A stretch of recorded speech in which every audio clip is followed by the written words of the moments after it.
Today we're going to be looking at building a virtual Haas machine that can be used inside of machine simulation. We're going to cover all of the steps needed to get this virtual machine built, from solid acquisition to solid prep, solid alignment, and finally we'll end up with adding collision checking to all of these bodies that we import.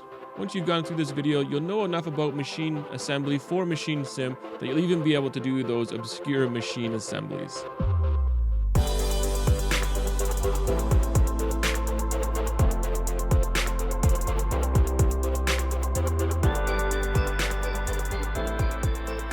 So in building out this machine, we're first going to head over to the Haas's website, haascnc.com. Now here they provide models for all of the machines that they build.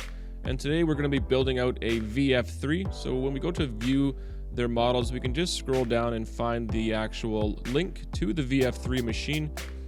And when we click on that link, we're brought to the VF3 page. We can see pricing and all that good stuff. And then partway down, there's a link to the 3D models of this machine. So when you click on that, you'll get a little download package, which will save. And with this machine as well, we're going to add some extra components to it. We're going to add a rotary device.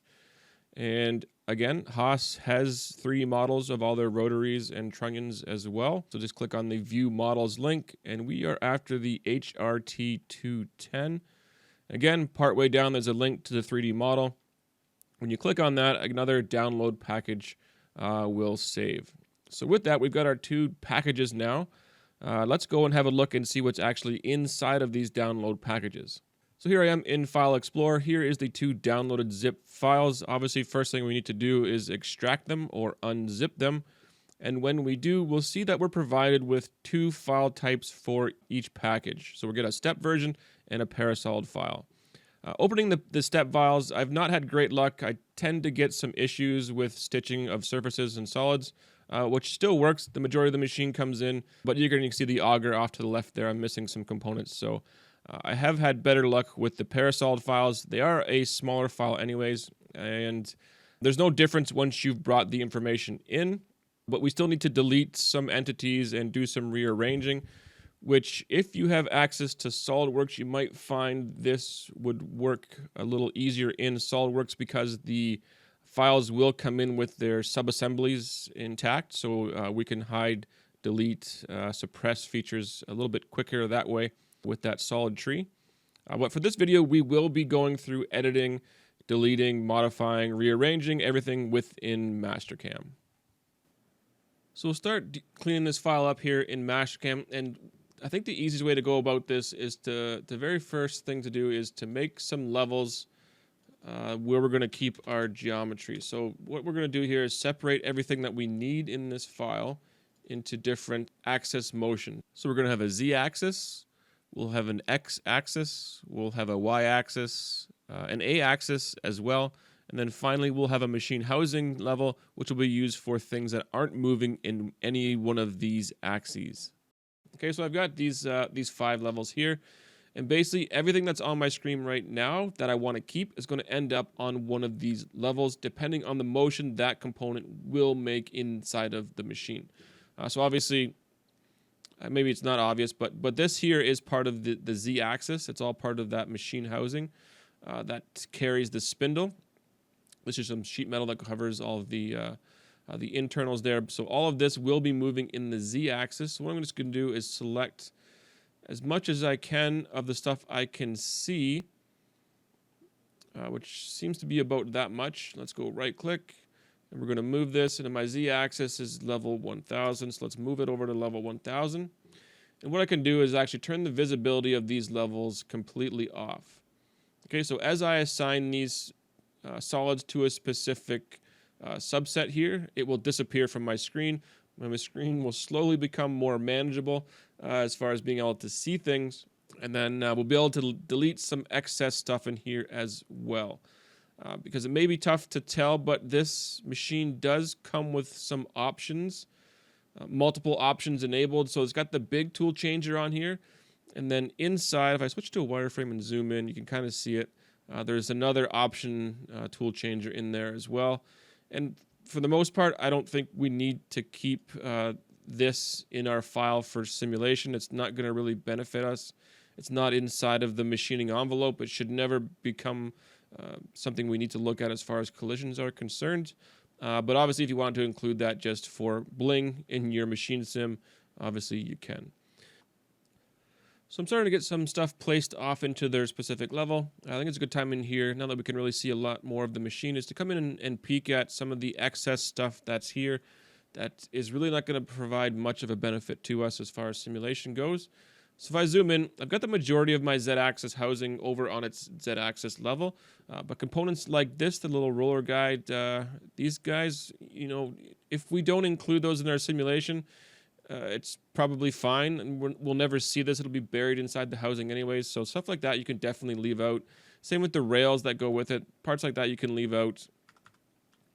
At the back of the machine, the big electrical box, that's not going to be of any benefit to us either, so leaving stuff like that out may be worthwhile as well. Same with this, components like this, the tool, you know, the little cup holder here and the spot where you hang your air hose up.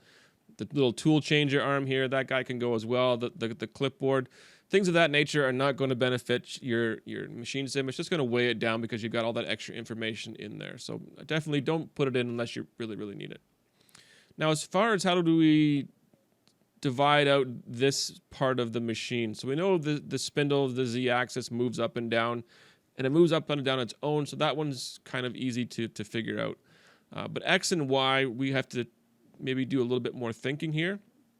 So the X-axis, what moves when we move the X-axis on this machine? This table, this front cover, and a portion of the way covers are going to move as well. Now, we can't simulate, you know, expanding and collapsing way covers. Well, at least we can't easily. So again, it's not going to be worthwhile to try and export each of these little segments of the way covers and think that's going to do what you see happen on the machine. So what I would suggest doing is maybe some extra modeling to simplify the whole, what will be the X-axis structure. So the table, yes. The front cover, yes. The back cover, which we can't really see right now, and that guy, yes. But as far as the way covers go, what I would suggest doing is taking the largest section and just modifying it so it's just one long way cover that goes end to end. So it doesn't stagger down. It's just one long way cover. And that way cover is, in fact, it's not going to move in X. It's going to remain stationary, but the table itself will move back and forth. And then when we look at the Y-axis, the same thing is going to happen. So the way cover is actually, even though it's part of the X-axis, we're going to take that X-axis way cover and we're going to throw it into our Y-axis package, because theoretically that X-axis way cover is not going to be moving with X. It's going to be moving with Y. And our Y-axis way cover is in fact not going to be moving with the Y-axis. It will be stationary with the machine. We'll call it the casting or the housing. So again, I wouldn't bother with this stuff at the front. I would take this back way cover and just extend it out to the front. Okay, so I've talked about that. Let me just separate the X and Y axis, and we'll come back and have a look at how we can extend those way covers easily. So here's where I'm basically at now. This is showing all the stuff that I don't have subdivided out into one of my access groups over here. This is all the stuff I'm not going to worry about including: coolant tanks, some bolt holes, some way covers and stuff like that, electrical boxes. So with this, I'll turn all of my levels off as far as visibility is concerned. Turn those all off. And I can look at what I've got selected for my Z-axis. This whole housing unit here with even that little coolant line there as well. For X-axis, I've just got my table and the two side covers. For the Y-axis, it's this whole assembly. I did include the guide rails this time, but obviously I did not need to. The A-axis, I don't have anything in there just yet. And the housing, I've got some sheet metal in here and the casting as well.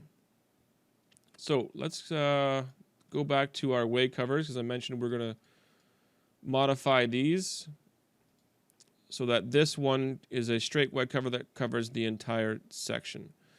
So to do that and to not have to completely remodel this piece right here, what I can do is use some of my model prep functions, and I can use push-pull on this end of the part and stretch it down.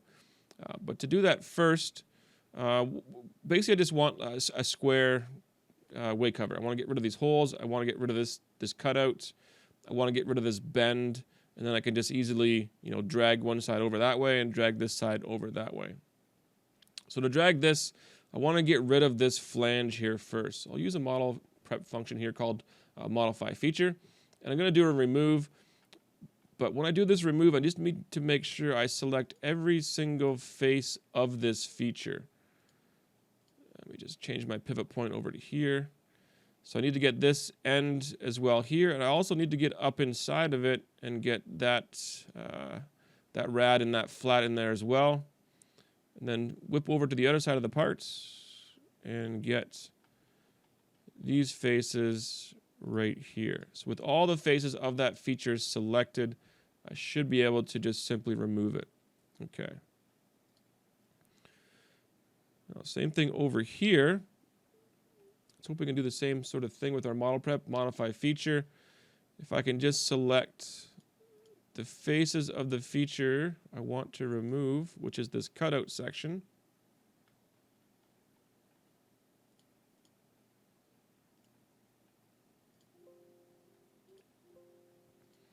It's not going to let me do it that way. So I'm going to have to cheat a little bit with this one, and sometimes even just a push-pull will work. I can grab all those same faces without grabbing the bottom notched face.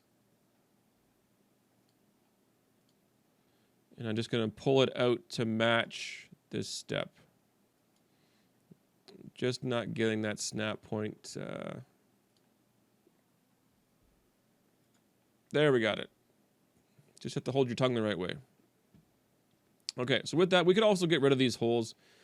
They aren't providing anything beneficial to us here, so I'm just going to hold down my control button, hit that face. It should select all 4 holes, do a quick remove. Okay, so now we've got basically what I said. I don't want just that rectangled weight cover. All these little buttons inside are irrelevant at this point. We could remove them, but I'm not going to go through the steps to remove in this video. So now it's just a matter of doing push-pull. Now there is some breaks in here, and maybe if we do a simplify solid, it will clean those faces up, which it did. It took out those steps. So now I can do a push-pull, grab just the one face, and I should be able to now pull this whole thing all the way out. Okay, obviously I would pull that all the way to the end, and I can do the same thing over here. Grab this face if I zoom in enough. Okay, and then obviously I would pull that over as far as I need to as well. Okay, so then you can add end caps onto this if you wanted to, just to clean things up. But basically now this will be stationary in X, this weight cover, and our table will slide back and forth. And I think as far as having it look good inside the simulation, that is enough information there for us to see an accurate simulation, because we're not going to see weight covers expanding and collapsing. Now, another thing we need to do is we need to bring in the A axis, and then we need to do an alignment of our X, Y, and Z axes, because there is one more step that we need to do before we export these as STLs. So let me bring in the 4th axis here. This is our HRT 210, and let's select this to go on to level 1003. So 1003 is the active level right now. Let's go back to our merge, and we're going to select the active level. Okay, green check. Okay, so all of the solids are on that level. Let's just hide everything else here. There is our 4th axis rotary, which right now is not too far out of position, but obviously we need to get this thing up on the table. And then it's very important that we put it on the correct side of the table. Now, you put it on the left side versus the right side. That's something you're going to have to pick and do now. Most will put it on the right side of the table away from the tool changer. But again, it doesn't mean that you have to do that, but that's what we're going to do in this example anyway. So I'm going to get this thing up onto the table to start. And I think we can just do a simple little dynamic for this guy. Let's select all this. And let's base it off of the middle of this slot here. Okay, and we'll put it up on, let's go with the second slot from the back of the table here. Let's go between here and here. Okay, that'll be good as far as the alignment in Y. And then let's just eyeball this to a good spot this way. Let's say it's going to be somewhere around there. Okay, green check. Okay, so even though everything here in this solid, this is part of our rotary fixture, we don't want this whole thing to rotate when our part rotates, because we're going to get a really weird simulation if this whole thing starts spinning around when our part spins. So the only thing we want of this assembly to rotate is the actual platter here. So this is the only thing that's going to be left on our A-axis level. So all of this stuff here is going to move with our X-axis. Okay, there's a bunch of other little things in here we need to make sure we get. There's some little nubbies that aren't connected, and let's make sure they are all selected. And let's move those pieces to our X-axis level, which is 1001. So the only thing we should be left with on our A-axis level is this guy. So let's grab these and move those over to the X-axis as well. Okay, so just the platter. Here's a little internal plug. I think we can just get rid of that guy. Okay, so platter is on A. X-axis has the rest of the stuff. You can see there you've got some options here to clean your file up a little bit more. You know, some bolts that you don't need, and obviously these internal features don't need to be there, but they won't hurt anything. So let's just carry on. So there's our X-axis, our A-axis, and our Z. Now, next important step: alignment. These all need to be at X0, Y0, Z0, and it needs to be to the world coordinate system. And Z obviously needs to be pointing along our Z axis. Okay, so this whole assembly needs to be flipped 90 degrees, and then we need to move everything, you know, the Z spindle, this thing, everything needs to be moved to origin. So first things first, the entire housing is selected. Let's do our rotate. So dynamic, let's just grab everything here. And we're going to rotate this 90 degrees, okay? Just a straight little 90 flip. Okay, so with that done, let's do clear colors here. So we're in the correct orientation as far as our world coordinate system Z and our machine Z. What we need to do next is move everything so that it aligns to our origin. So our origin needs to be, if we're using this rotary platter here, which we will be, that's kind of the point of going through this guy, is the center of rotation for this needs to be on our origin. Z0 of our spindle needs to be at Z0. And then same thing with Y. Y needs to be in the center of the bore this way. Z needs to be in the center this way. And our X is going to need to be right on the face of this rotary platter. So that's going to set up our origin for our fourth axis programming. So not just all of these pieces need to be moved, but all the housing needs to move relative to it as well. So let's keep all that in mind. So maybe before we go too much farther, not a bad time to, you know, save your file. And also not a bad idea, you know, we've got all these extra pieces in here that we don't need. Let's just get rid of those. So from level 591 all the way up to here, those can all go. Delete entities. And then once those are gone, let's get rid of our empty levels. And that cleans up our file nicely. And again, click on save, because obviously if we get too far into this, it will crash at the worst possible time imaginable. Okay. So what I'm going to do for these next few steps is I'm going to separate my casting. So this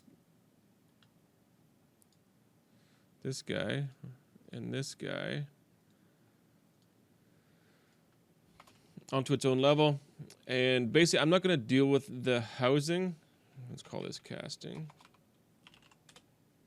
As it can get a little bit the housing is going to hide too much, and I think I'll just go through these steps to show the alignment. Obviously, you would have to include the housing in yours if you want to include the housing in your alignment.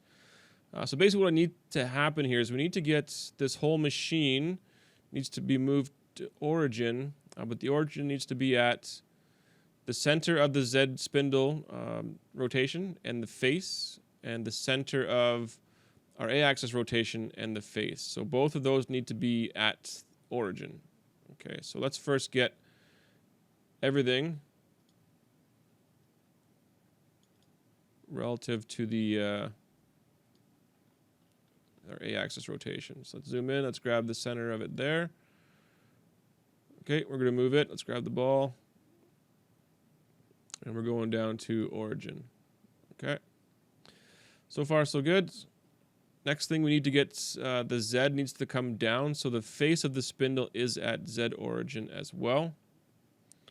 So we'll come up here. Let's select everything on the Z-axis level. Let's go select all. Dynamic. And we'll fix this to somewhere on the face there. And you can see I'm a little bit off in an X, but I don't want to move my spindle over. I'm just going to bring it down for now. So just straight down until and I'll snap to origin right there. So notice some of my stuff is floating because I didn't select the rails. Just keep that in mind. If you wanted to see a more complete assembly, we would have to include the rails and everything in our simulation. So I need to select the inverse of what I want to move. So I'm going to select all of the castings and all of the Z. And we'll move all this stuff. Dynamic. From, if we can get the angle here, the face. And this is going to go to origin. Okay. So now we're aligned. We'll click OK there. Once this locks in, we'll do a little clear colors here. Okay. So again, the only reason this is floating is because the guides are missing. It's not that I moved the table up. I did move Z down to origin, as well as I moved the machine relative so that the X origin is at the face of our rotary, and the Y-axis is in the center of the Z spindle as well as the center of the bore. Okay, so with all that, now we can export these as STLs. Now before we go into exporting, I'm going to load up a machine that I had prepared earlier on, and we'll have a look at doing the exports from that file. Okay, so here's a file I was working on previous. It's been cleaned up quite a bit, simplified a lot, just to make things go a little bit quicker here. And the housing still exists. There is some coloring with the housing. This coloring will not carry over into the solids in Machine Sim. That's a little bit different than coloring faces inside of the solid bodies here. But basically, all we need to do now with everything aligned and on its own level is start exporting each of these levels or individual solids on those levels as STLs. So to start with, I'm going to show just my Z-axis.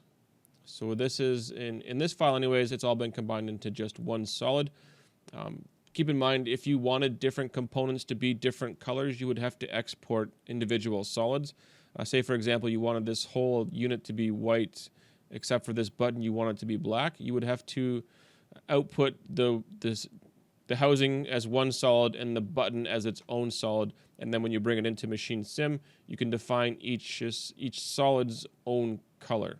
So depending on how far into coloring you want to get, will depend on how many individual solids you need to output as STLs.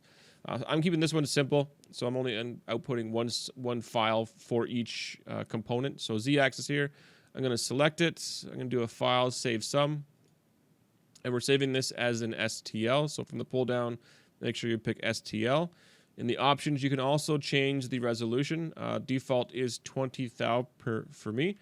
I'm going to update mine to 5 thou. Again, this can be left looser if you want things to be a little bit more lightweight. Okay, so green check. Now we make sure we're going to put this into a folder that we're going to use for this later on. So for right now, I'm just going to save all these individual files into a folder into the same location that I've got my files saved. So I'm just going to do a new folder here. Let me just call this sim files. And let's maybe go Haas VF3-HRT210 sim files. Okay. So in here is where I'm going to put all my STLs, and then a later time we're going to have to move this somewhere else. So double click here, and I am outputting my Z-axis. So I'm just gonna call it Z. Save. Okay, so we'll repeat all that for obviously Y. We'll do X. I'll do one for the base. I'm going to do the housing separately just to try and cut down on some clutter. The faceplate of the rotary is the only thing that will be output as an A-axis, so just the one item for the A-axis STL. And let's have a look at our X-axis. So the X is just the table, back and forth. The Y-axis is all this. Now the X-axis, we're missing that. So this will be our entire X-axis. So our X will be the table and the housing of the rotary. Okay, so once we get all those things saved out, X, Y, Z, save out a base, a housing, all that good stuff, we need to launch into Machine Sim. So first things first, you need to select a machine. Any machine, doesn't matter. It doesn't matter if it's the machine that you're working with, just any machine, default is fine. And open up some sort of drill path. Let's just do a drill right there. Parameters don't matter. The only reason I'm making this toolpath is so that we can actually launch into Mash Sim. So we're in a Machine Sim right now, and it wants to throw my entire machine into the current simulation, so that's kind of cool. I'm machining my machine. But basically what we're going to do now is start up a new definition of a machine. So over here on the right, I need to make sure that in my View section, I do have Machine turned on. Make sure you've got Machine turned on so you can see this tab. And once you've got this tab opened up, what we're going to do is we're going to Edit Machine. And then from here, we're going to click on New Machine. Okay, so now we're at a fresh machine and we can start building this guy out. And we'll continue on with the building of this machine in the next video.